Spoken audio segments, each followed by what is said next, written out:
Assalamualaikum warahmatullahi wabarakatuh. Alhamdulillah, puji dan syukur senantiasa kita panjatkan kepada Allah Subhanahu wa taala. Allah yang telah memberikan kepada kita satu karunia yang tidak terduga dan tidak terkira, tidak bisa untuk kita ukur, yaitu adalah keimanan kita, dan kita hanya bisa berharap kepada Allah Subhanahu wa taala. Ketika kita dititipkan keimanan ini, mudah-mudahan kita adalah termasuk orang-orang yang pandai menjaganya, pandai menempatkan keimanan itu menjadi sesuatu yang paling tinggi, sesuatu yang paling berharga, mampu kita jaga, mampu untuk kita kita untuk kuatkan sampai dengan kita menghadap kepada Allah Subhanahu wa taala dalam keadaan yang terbaik, dalam keadaan yang beriman kepadanya. Dan juga salat dan salam semoga tercurah dan terlimpahkan kepada baginda Nabi besar Muhammad sallallahu alaihi wasallam, manusia mulia yang senantiasa kita muliakan dengan lisan kita ikuti dengan perbuatan-perbuatan kita, setiap aktivitas-aktivitas beliau, dan kita berharap meskipun yang kita lakukan tidak akan pernah mungkin sempurna, tapi kita berharap kepada Allah mudah-mudahan kemaksimalan kita dalam mengikuti setiap perbuatan dan perkataan Nabi Shallallahu Alaihi Wasallam itu kelak nanti akan mengantarkan kita sebagai diakui menjadi bagian daripada umat Rasulullah Shallallahu Alaihi Wasallam ketika di yaumil qiyamah. Dan mudah-mudahan kita semua yang menyaksikan acara ini, teman-teman dari sahabat Khilafah Channel, Allah rahmati dan Allah berkahi dan Allah jadikan termasuk di antara orang-orang yang kelak akan berbaris di belakang Nabi Muhammad Sallallahu Alaihi Wasallam. Jadi teman-teman sekalian, kalau kita bicara tentang kota Roma, ini judulnya memang sangat luar biasa ya. Kalau orang baca kota Roma pasti akan takluk gitu ya. Kayaknya kok sedikit agak dalam tanda kutip ngeri atau dalam tanda kutip sombong dan segala macam. Tapi saya pengen ngasih tahu dari segi yang lain dulu. Saya tuh kan suka nonton film ya. Karena suka nonton film itu biasanya ada yang paling orang benci ketika nonton film ya. Apa yang paling orang benci ketika nonton film? Dikasih tahu spoiler. Nah, itu benci banget tuh. Makanya sampai di beberapa situs-situs pencinta film gitu ya. Itu dikatakan spoiler is a crime gitu kan ya. Jadi menyebarkan spoiler itu adalah bagian daripada kriminal kata mereka. Dan saking parahnya orang-orang yang suka film ini dengan problem spoiler ini, maka kadang-kadang mereka kalau lagi mau nulis ya tentang sesuatu ya di forum gitu ya, mereka akan kasih tahu begini, disclaimer gitu kan ya, disclaimer spoiler alert gitu ya. Jadi ini mengandung spoiler. Jadi kalau Anda nggak mau untuk tahu spoilernya, lebih baik Anda nggak usah baca. Nah, jadi ini adalah tentang spoiler di dalam film. Contoh lagi, saya mau cerita lagi. Tapi walaupun sebagai pencinta film yang nggak suka spoiler, tapi memang kadang-kadang orang-orang film itu sendiri nyari spoiler. Gitu ya. Jadi contoh misalnya, nggak usah ngomong film ya. Contohnya misalnya gini, sekarang iPhone yang paling update itu iPhone berapa ya? iPhone 12 ya? Atau iPhone 11 sih? 11 atau 12 sih? Saya nggak pakai iPhone soalnya. Kayaknya sih iPhone 12 ya kayaknya ya. Taruhlah 12 ya misalnya ya. Taruhlah. Tapi kalau misalnya sekarang, taruhlah ya, saya nggak ngerti. Kalau salah nanti koreksi. Soalnya ini juga nggak terlalu esensial ya. Kalau sekarang yang paling update adalah iPhone misalnya taruhlah 12. Berarti kalau yang paling update sekarang iPhone 12, kalau Anda cari di internet itu pasti beredar banyak sekali spoiler iPhone 13. Kira-kira iPhone 13 itu kayak apa gitu maksudnya. Spoiler itu pasti banyak beredar. Banyak prediksi, banyak perkiraan, banyak sekali kemudian dugaan tentang bagaimana seharusnya iPhone 13 itu. Dan semua orang yang menduga itu tetaplah sebagai dugaan. Semua orang yang memprediksi tetaplah sebagai prediksi. Semua orang yang memberikan perkiraan tetaplah sebagai perkiraan. Sampai itu datang dari yang memang berwenang. Jadi misalnya contoh gini ya. Ini datangnya dari sumber terpercaya. Dia adalah mantan CEO daripada Apple. Dia mengatakan bahwa nanti iPhone 13 itu misalnya contoh nggak akan punya layar lagi. Oh misalnya, taruhlah kayak gitu. Nah berarti orang-orang akan semakin percaya. Kenapa? Yang dinamakan dengan spoiler itu kalau dia datang daripada sesuatu atau seseorang yang punya otoritas. Sesuatu yang punya kewenangan untuk memberikan spoiler itu. Jadi di dunia handphone juga ada spoiler sebenarnya. Sama kayak di dunia film. Contoh ya misalnya ketika Infinity War gitu kan ya. Infinity War tuh wah kalah semua gitu kan, kacau semuanya. Spider-Man hilang gitu ya. Terus siapa lagi? Ya banyaklah, hampir setengahnya hilang gitu ya. Yang tinggal sudah stres. Thor jadi gemuk gitu ya. Lalu Captain America stres, Iron Man stres, merasa gagal dan segala macam. Pokoknya semuanya putus asa lah. Semua orang itu merasa bahwa gini, mereka tahu sih bahwasanya ujung film itu pastilah Avengers menang. Yang mereka nggak tahu bagaimana caranya Avengers itu menang. Maka mereka mulai cari spoiler. Wah kan gitu. Wah mereka misalnya bocorin misalnya. Kadang-kadang perusahaan film juga seneng untuk bikin spoiler yang dalam tanda kutip ya merangsang agar orang itu bicarain film dia sebelum film itu tayang gitu loh maksudnya. Mulai dimunculin, wah kayaknya ini akan ada multiverse, akan ada balik lagi di masa lalu. Oh terakhir kali itu ketika nonton Infinity War, ini sorry ya kalau nggak nonton Infinity War ya. Yang nonton Infinity War terakhir itu si Doctor Strange itu sudah meditasi dan dia dapat tuh berapa juta kemungkinan dan cuma satu kemungkinan yang mereka menang. Maka kayaknya kemungkinan ini adalah berkaitan dengan waktu dan seterusnya. Oh orang-orang bikin spoiler berkaitan dengan spoiler yang dimunculkan oleh pihak yang berwenang.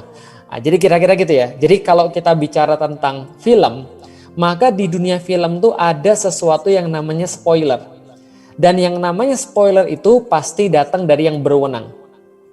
Karena kalau dia bukan datang dari berwenang, maka namanya perkiraan, dugaan, prediksi. Segala macam itulah, pokoknya namanya bukan spoiler. Tapi spoiler itu pasti datang dari yang berwenang. Bisa jadi sutradaranya, bisa jadi di-leak atau dibocorin sama orang-orang yang bikin filmnya secara sengaja, bisa jadi nggak sengaja, atau bisa jadi dari orang yang sudah nonton, atau bisa jadi dari manapun. Contoh misalnya, nanti insya Allah Nusa The Movie itu akan segera tayang.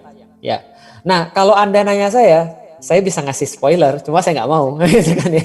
Artinya saya mau ngasih tahu bahwa saya berwenang untuk ngasih spoiler sebenarnya, tapi saya nggak mau karena saya udah ngerti seperti apa, cuman saya nggak mau ngasih spoiler. Kenapa? Karena spoiler is a crime gitu kan ya. Tapi saya cuma pengen ngasih tahu bahwa dalam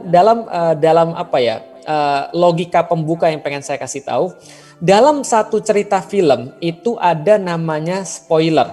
Dan yang berhak ngasih spoiler adalah sutradaranya atau orang yang berwenang atau yang punya otoritas. Yang gampangnya adalah yang bikin film itu gitu ya. Nah kalau kita kaitkan film itu dengan manusia, maka kehidupan manusia, episode dunia itu juga ada yang bikinnya.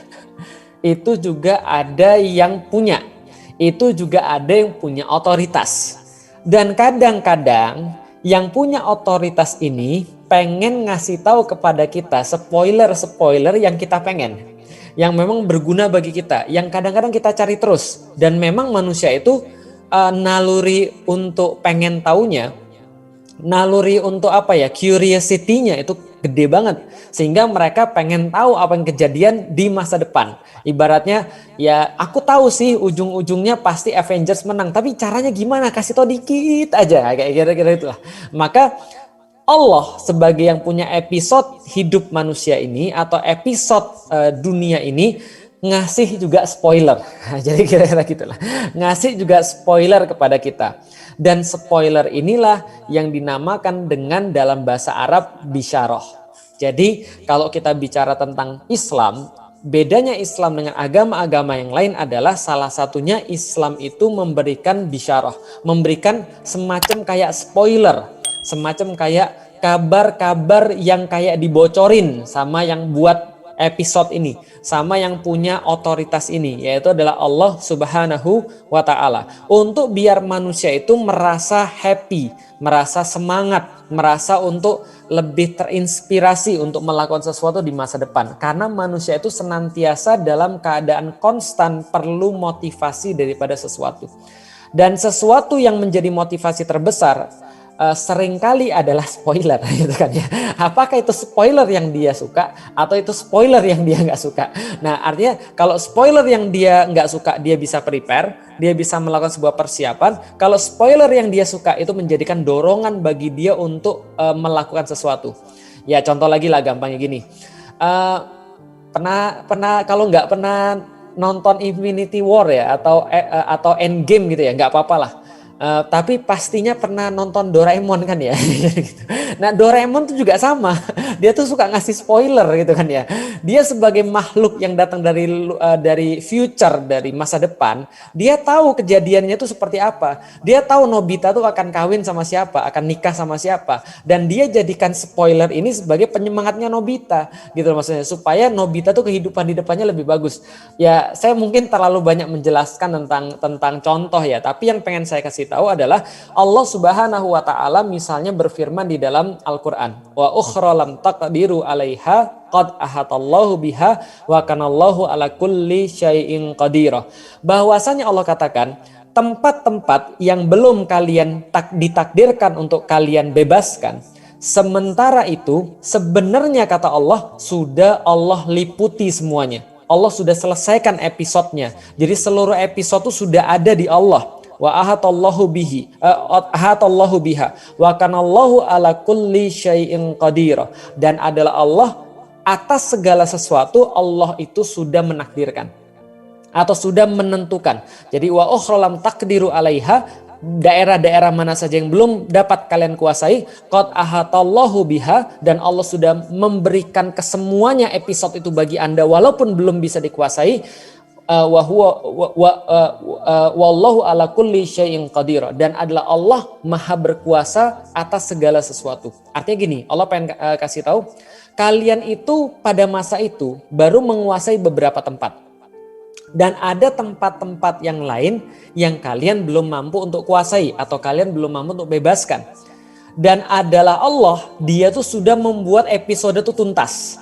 Jadi nggak ada lagi episode-episode yang Allah nggak tahu, karena Allah maha tahu dan Allah maha berkuasa. Semua episode itu sudah selesai bagi Allah, dan Allah bilang semua itu sudah dicatat dan sudah digariskan, sudah ditakdirkan untuk semua kalian akan bebaskan.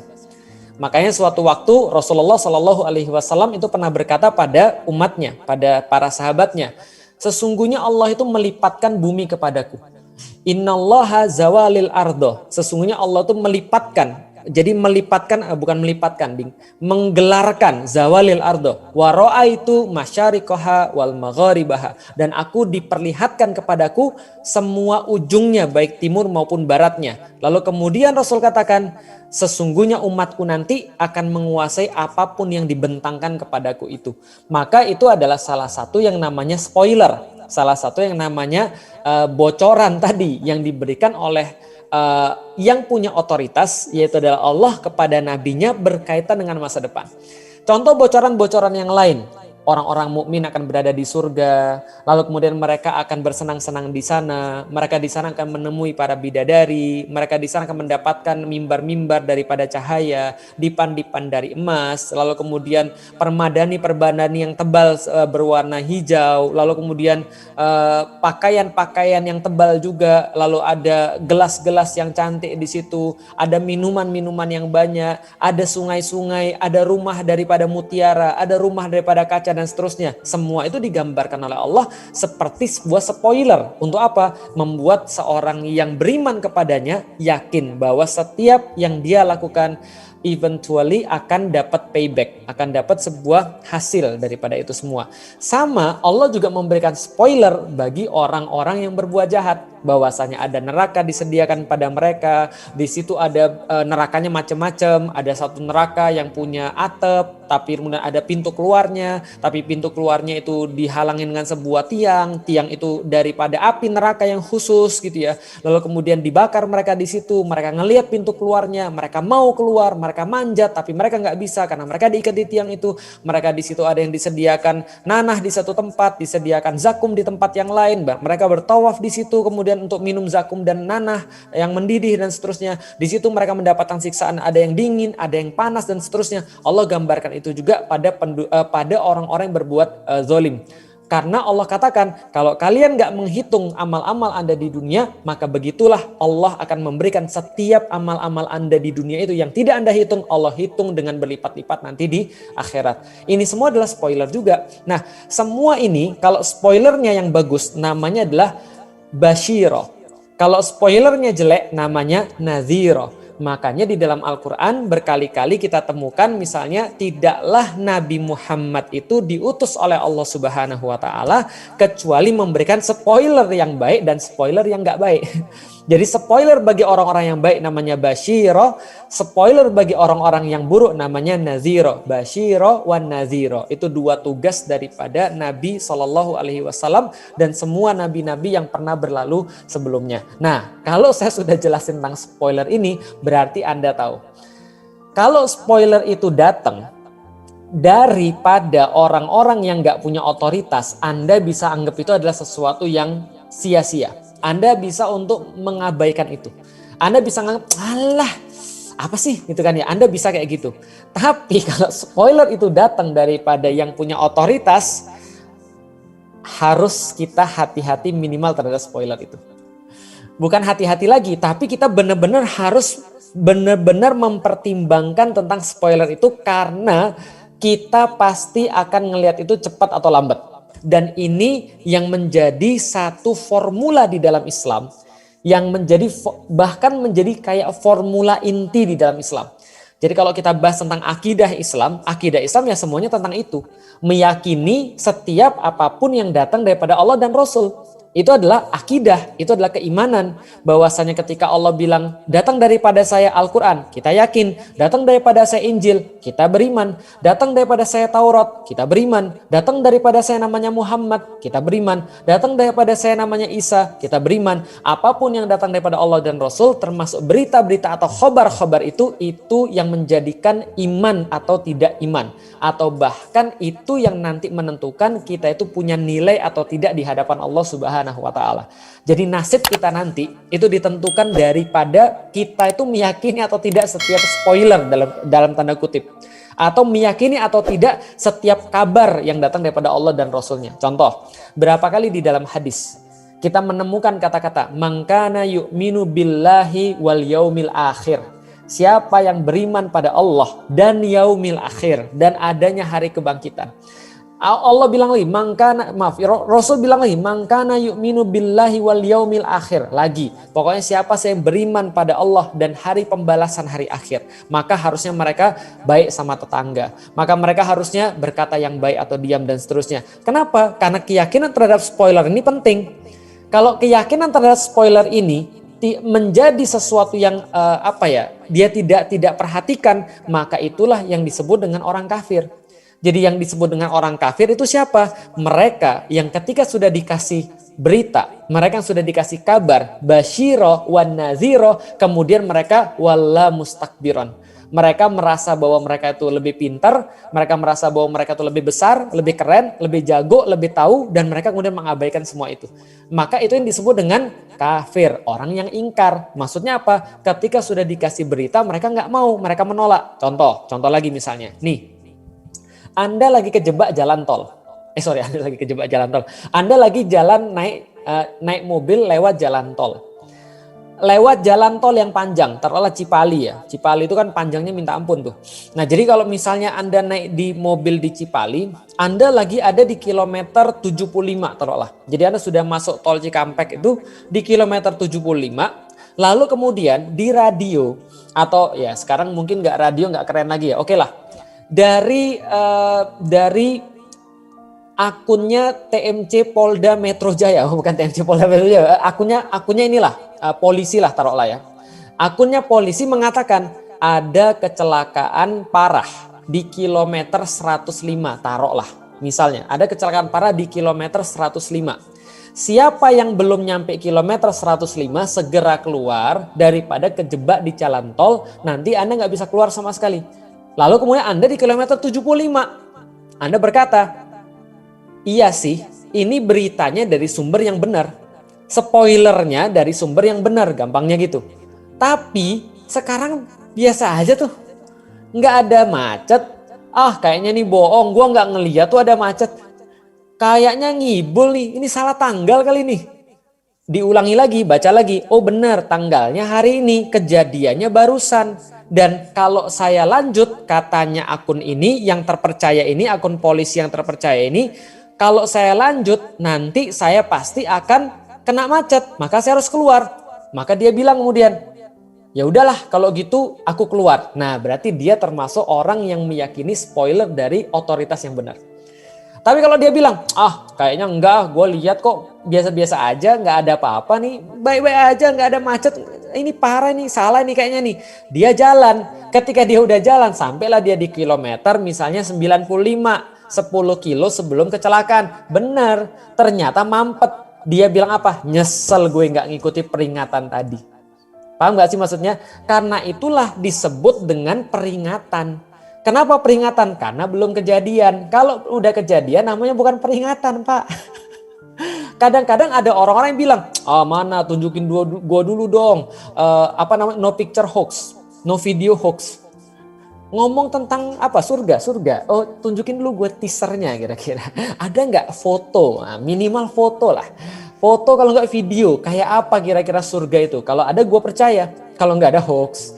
Sama kayak ada nggak foto, screenshot lah gitu kan ya. Atau misalnya ya semenit lah, teaser semenit gitu di IG atau story-nya lah tentang kayak apa neraka itu. Kalau ada gue percaya. Kalau nggak ada gue nggak percaya. Lah kalau misalnya sudah dilihat namanya bukan peringatan, Pak. Justru karena belum dilihat itulah namanya peringatan. Makanya di dalam Al-Quran sendiri berkaitan dengan spoiler dan kabar ini Allah sampaikan bahwa Allah itu dalam tanda kutip ya mengkritik orang-orang yang pakai mata baru percaya.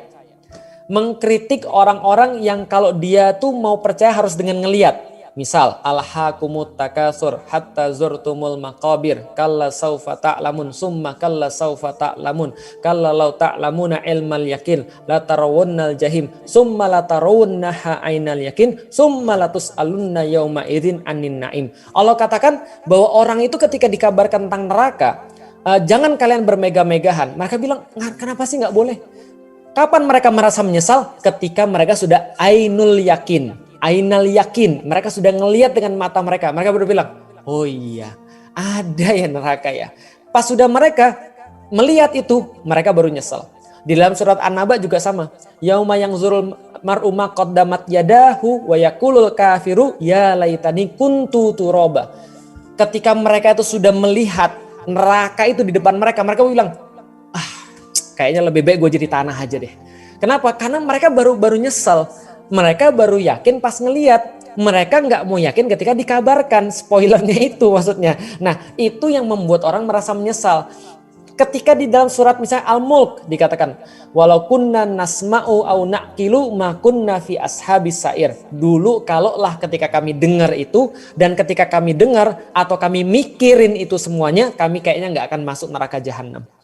Neraka sa'ir. Kenapa mereka masuk neraka sa'ir? Karena mereka cuma mengandalkan penglihatan saja. Nah, inilah kemudian yang saya katakan bahwa manusia itu ada 3. Satu, orang yang percaya dengan apa yang di depan matanya, ini adalah orang tipe yang paling rendah. Kenapa? Karena dia melihat seperti manusia biasa. Dia hanya meyakini apa yang dia lihat seperti manusia biasa. I see, lalu kemudian dia yakin. Saya lihat, saya yakin. I see, I believe. Ada lagi yang manusia tipe kedua. Manusia tipe kedua ini tidak seperti manusia biasa. Dia menjadi manusia yang kayak pengusaha. Jadi agak istimewa. Nah, ini manusia tipe kedua. Dia tidak hanya meyakini apa yang dia lihat, tapi dia bisa meyakini kalau itu masuk logikanya dia. Nah, ini tipe pengusaha. Lihat aja pengusaha-pengusaha. Namanya pengusaha itu dia akan invest pada sesuatu yang secara logika akan menguntungkan bagi dia. Dan gak semua orang itu bisa melihat keuntungan di masa depan. Makanya pengusaha itu dikit. Kenapa? Karena jarang yang mau berinvestasi. Kalau ada orang, contoh misalnya, dia ngelihat keadaan zaman sekarang. Setelah dia lihat keadaan zaman sekarang, dia akan mikir, kayaknya yang akan laku di masa depan kayaknya industri ini deh. Maka dia akan invest. Walaupun itu industri belum laku, tapi dia invest duluan. Dia akan belajar dulu, dia akan melihat dulu, dan dia akan kemudian naruh uang dia di situ. Orang-orang bilang, ngapain kamu naruh uangnya kok di pembelajaran cara untuk nyuting? Emang kamu mau jadi apa? Mau jadi fotografi pernikahan? Kok kamu belajar cara streaming sih? Kok kamu belajar cara marketing di online sih? Kamu jualannya kayak apa sih? Karena dia ngelihat masa depan yang nggak dilihat oleh orang-orang kebanyakan. Ketika dia bisa melihat yang tidak bisa dilihat oleh mata, yaitu dia bisa lihat dengan logika, maka inilah ciri-ciri penglihatan pengusaha. Orang yang lebih istimewa, dia bisa melihat menembus tembok, dia bisa melihat menembus waktu, mungkin dia bisa melihat masa depan dengan logikanya. Ini yang kedua. Yang ketiga adalah orang yang melihat dengan keimanannya. Nah, ini bukan hanya menembus waktu, bukan hanya menembus ruang, tapi dia bisa menembus generasi dan bahkan menembus dunia itu sendiri. Kenapa? Karena tidak ada yang bisa menghalangi dia kecuali keimanan dia. Ini penglihatan yang paling bagus. Jadi ada 3 penglihatan. 1, penglihatan orang biasa dengan mata. 2, penglihatan para pengusaha dengan logika. 3, penglihatannya ahli surga, yaitu dia melihat dengan keimanan dia. Maka dia bisa mendapati sesuatu dan meyakini meskipun itu tidak masuk akal, apalagi bisa dilihat oleh mata. Itulah penglihatan orang-orang beriman dan ini terjadi pada para sahabat. Contoh. Ngomong-ngomong waktu saya sampai jam berapa sih? Masih aman Ustaz, insya Allah. Masih lama? Masih aman. Sampai kapan? Sampai subuh? Iya, saya insya Allah. Oke, contoh ya. Nah, saya lanjut lagi. Contoh ya, misalnya Abu Bakar. Suatu waktu ketika Abu Bakar masih ada dan Rasul masih ada, itu sekitar tahun abad ke-7, ketika tahun 600-an. Ketika tahun 600-an itu, bayangkan, waktu itu tidak ada mobil Bugatti, nggak ada juga Challenger Hellcat, nggak ada. Jadi yang ada pada saat itu adalah kendaraan yang paling cepat adalah kuda.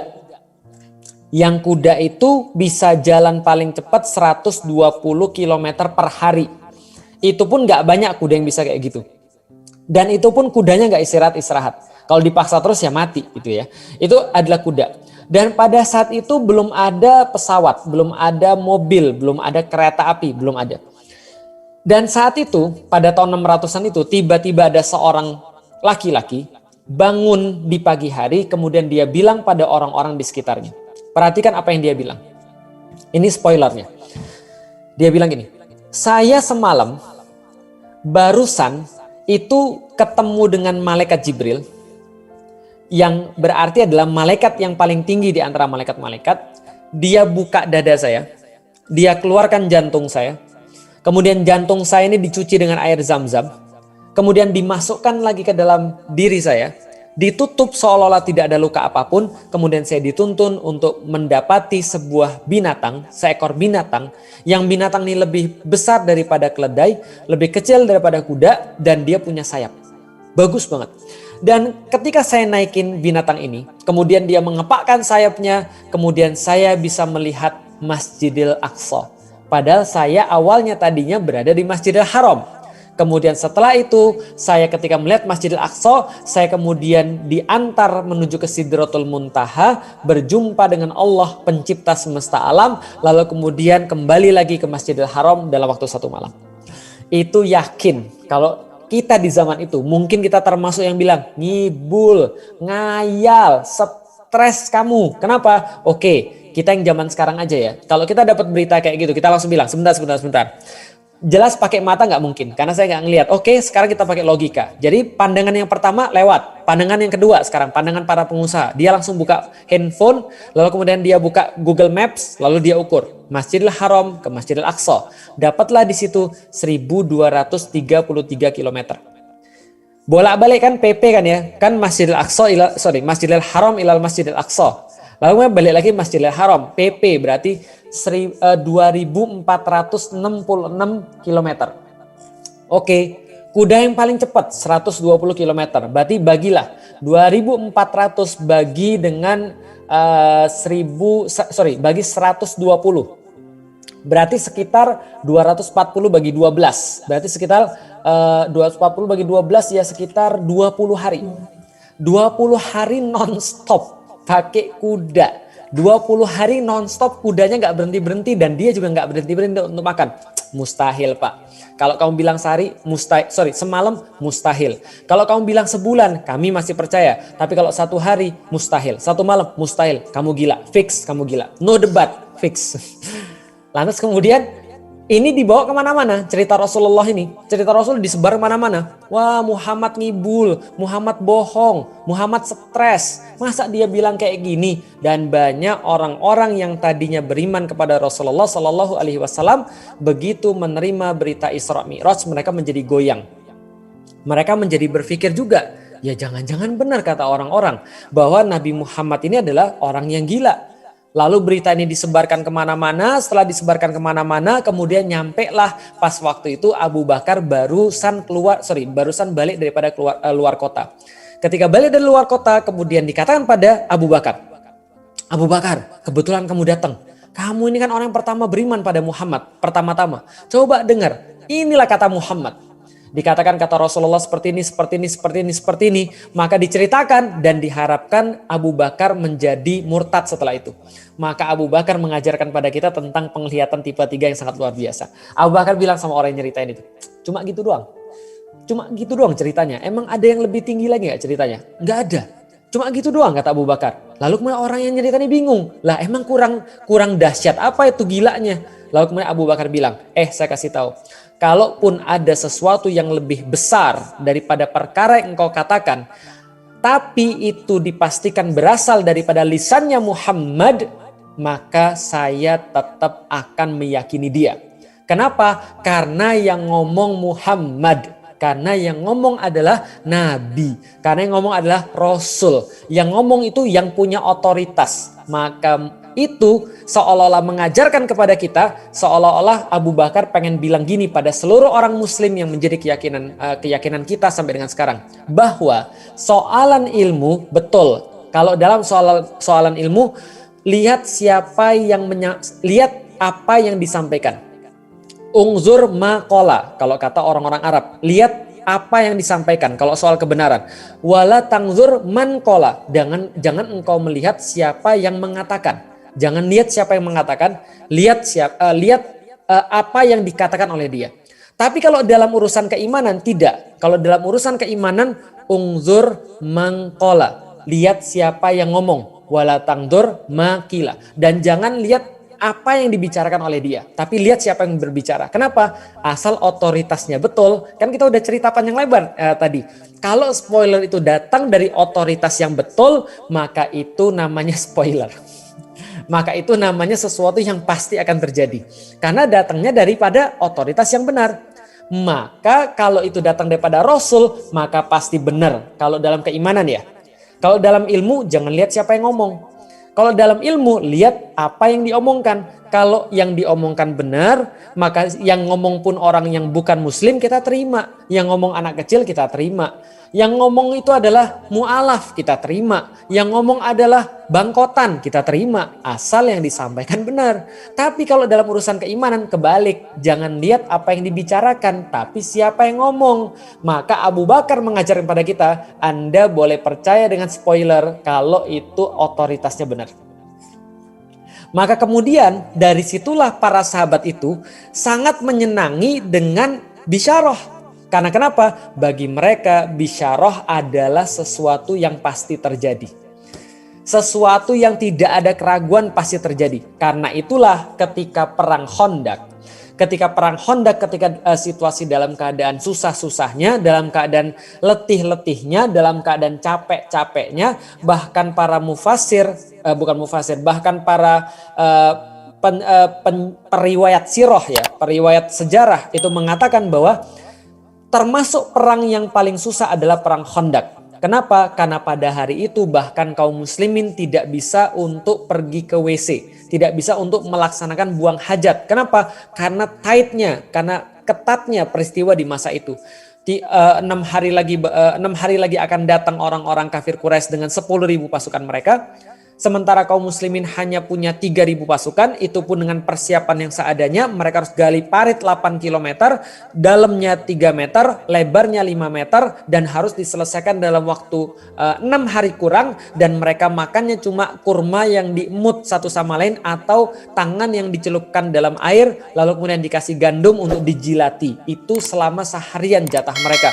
Maka mereka sangat tertekan, sangat merasa kemudian sangat sulit sekali. Dan ketika itulah kemudian dalam keadaan sulit itu, ketika mereka lagi gali parit, ada satu batu yang tidak bisa dipecahkan.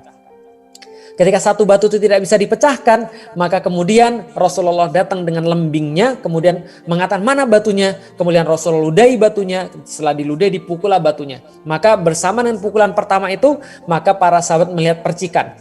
Maka Rasul mengatakan Allahu Akbar. Lalu kemudian Rasul memukul lagi dengan pukulan yang kedua. Ada percikan yang kedua. Rasul katakan lagi Allahu Akbar. Dan para sahabat melihat percikan itu.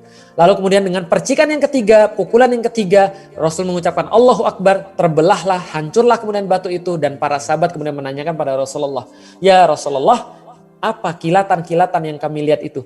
Maka kemudian Rasul katakan, dengan kilatan yang pertama, dengannya Allah menunjukkan kepadaku Yaman dan istana-istananya akan menjadi bagian daripada Islam. Dengan kilatan yang kedua, Allah menunjukkan kepadaku sebuah gambaran yaitu Persia dan istana-istana putihnya kalau akan menjadi bagian daripada Islam. Dengan kilatan yang ketiga, Allah menampakkan kepadaku bahwasanya Romawi dan juga istana-istana merahnya akan menjadi bagian daripada Islam. Lalu kemudian para sahabat itu bertakbir dan kemudian merasa senang dengan bisyarah yang disampaikan oleh Rasulullah Shallallahu Alaihi Wasallam. Kenapa? Karena bagi mereka Rasulullah kalau sudah mengucapkan sesuatu pasti itu merupakan sebuah kebenaran. Pasti itu sebuah hal yang tidak mungkin diingkari. Kenapa? Karena Rasul itu al-amin dan gak mungkin nipu mereka. Gak mungkin bohong mereka. Jadi semua kata-kata Rasul itu pasti merupakan sebuah kebenaran. Nah, ketika mereka lanjut gali parit, ada para sahabat yang sudah terobsesi nih. Karena udah mikirin terus ke bawah pikiran dia. Wah, keren ini Persia ini, Romawi ini, ya Allah, Yaman ini ya Allah. Maka ketika dalam keadaan mereka lagi istirahat sebentar lah, bukan istirahat tapi kayak duduk kecapean gitu ya, karena udah kecapean banget, mereka itu duduk bersama Rasulullah. Lalu kemudian ketika itu ada yang bertanya pada Rasulullah. Nah, jadi hadisnya ini diriwayatkan oleh Abdullah bin Amr kalau saya nggak salah, nanti coba dicek lagi. Lalu kemudian dia berkata, Abdullah bin Amr ini berkata, bainama nahnu wa Rasul, dan kami ini di antara Rasul sedang kemudian naktub, sedang menulis. Jadi di tengah-tengah itu dalam istirahat singkat itu mereka sedang menulis sesuatu. Kemudian ada yang bertanya pada Rasulullah Shallallahu Alaihi Wasallam. Apa pertanyaannya? Ya Rasulullah, awil Madinata ini tuftahu awalan. Ya Rasulullah, kota mana yang akan kita bebaskan terlebih dahulu ya kira-kira? Dikatakan awil Madinata ini tuftahu awalan, Rumiyah au Konstantinia. Konstantinia au Rumiyah. Apakah Konstantinopel atau kota Roma? Dan kita tahu bahwa di masa itu, di tahun-tahun itu, tahun 627-an itu, bahwa Konstantinopel itu adalah ibu kotanya Romawi Timur. Dan Roma adalah ibu kota Romawi Barat. Kenapa Persia tidak lagi dihitung? Karena mereka udah yakin itu sudah pasti selesai. Yang menjadi pertanyaan mereka adalah, yang mana dulu kira-kira, Romawi Timur atau Romawi Barat? Yang kita akan bebaskan terlebih dahulu, Konstantinopel atau kota Roma. Maka Rasulullah Shallallahu Alaihi Wasallam menjawab, Madinatu Hiraqla tuftahu awalan. Yang akan kalian bebaskan terlebih dahulu wahai sahabatku adalah kotanya Heraklius, yaitu adalah Konstantinopel. Maka para sahabat bergembira, sangat senang sekali karena Rasul sudah mengeluarkan dari lisannya. Dan Rasul bukan manusia biasa. Manusia biasa pasti ada salahnya, pasti pernah bohongnya. Tapi Rasul nggak pernah bohong dan Rasul dapat spoiler langsung dari yang punya otoritas.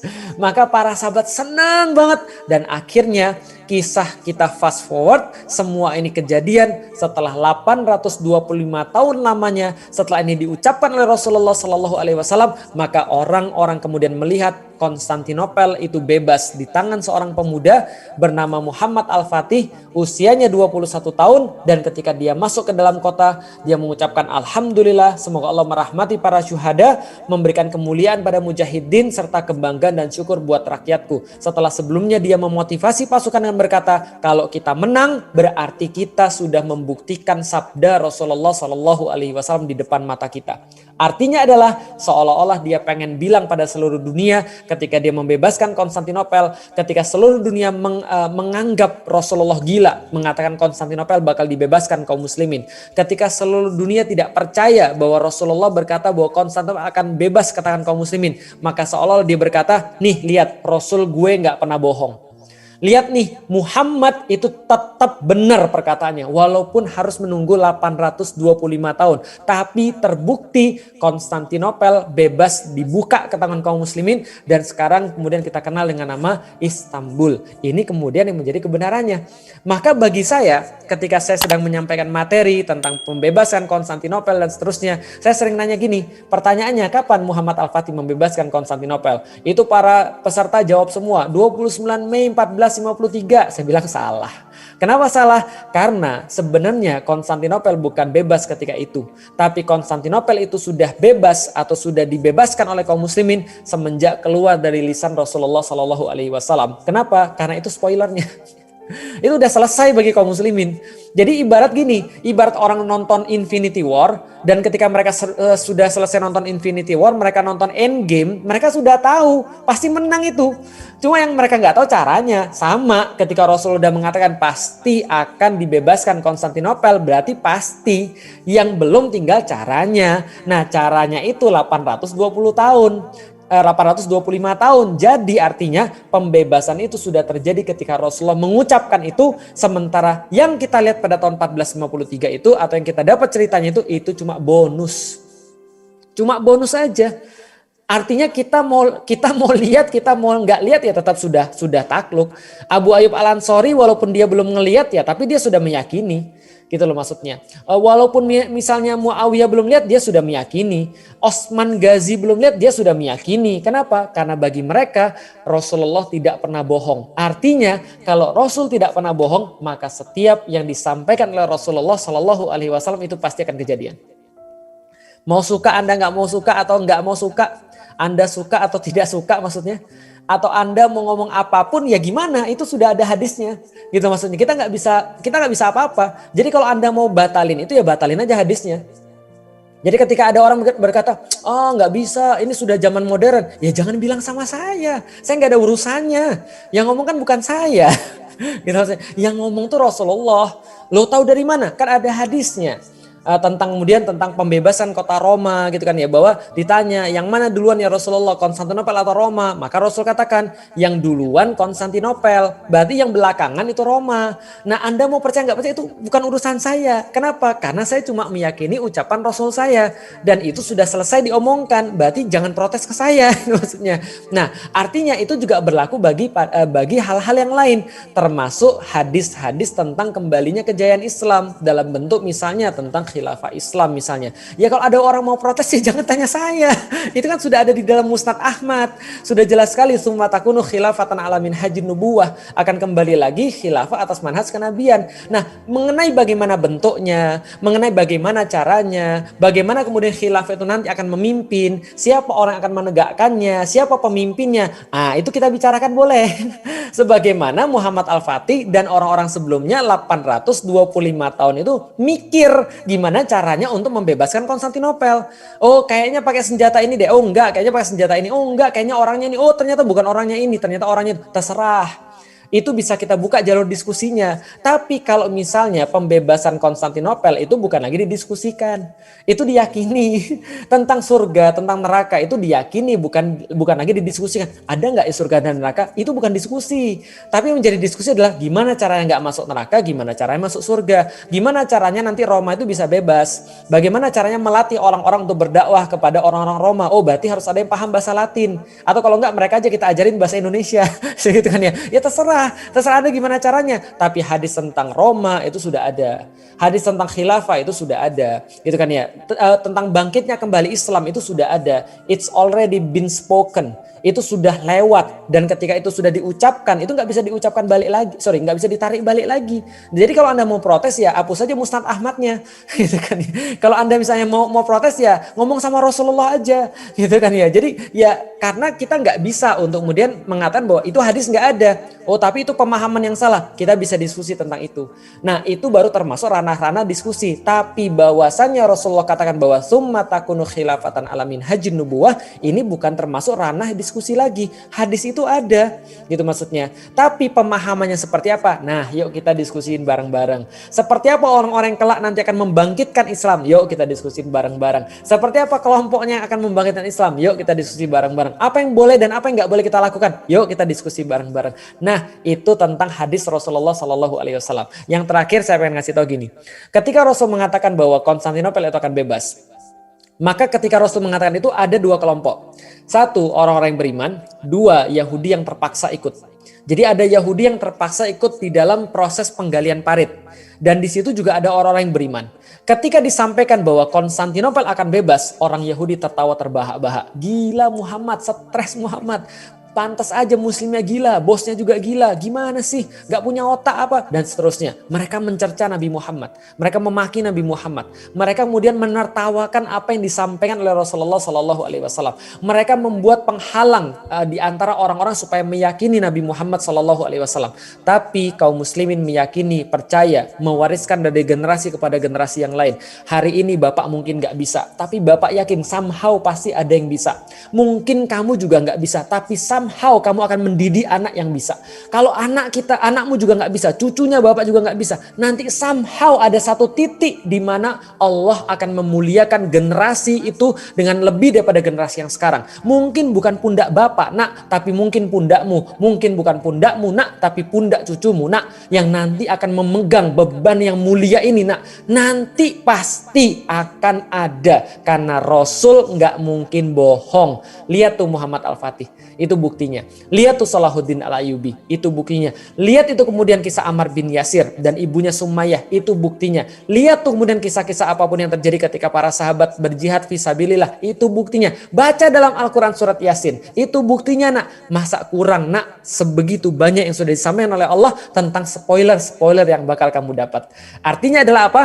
Bagi saya secara pribadi, entah yang lain, ya kalau ada yang nggak mau yakin ya nggak apa-apa sih, kan kita juga nggak bisa maksa. Jangankan maksa orang untuk meyakini janjinya Rasulullah, maksa orang untuk beriman aja kita nggak bisa, ya nggak. Maka kemudian kalau misalnya ada yang mau yakin ya nggak apa-apa, nggak ada yang mau yakin juga nggak apa-apa, gitu kan ya. Tapi saya memilih untuk yakin. Kenapa? Karena saya mengetahui dan saya melihat bahwa orang-orang yang besar yang dilahirkan, lalu kemudian mereka mencatatkan diri dalam sejarah adalah mereka. Orang-orang yang meyakini tentang sesuatu di masa depan. Bukan orang-orang yang senantiasa pesimis dan mencari alasan terhadap segala sesuatu. Bukan. Orang-orang yang dibesarkan oleh sejarah dan mereka yang berhasil menorehkan tinta emas dalam sejarah peradaban dunia adalah mereka yang punya cita-cita besar lalu kemudian mau untuk melakukan segala sesuatu dalam batas kemampuan mereka yang semaksimal mungkin untuk mendapatkan itu. Bukan orang yang senantiasa mencerca, menghina ataupun senantiasa pesimis terhadap segala sesuatu.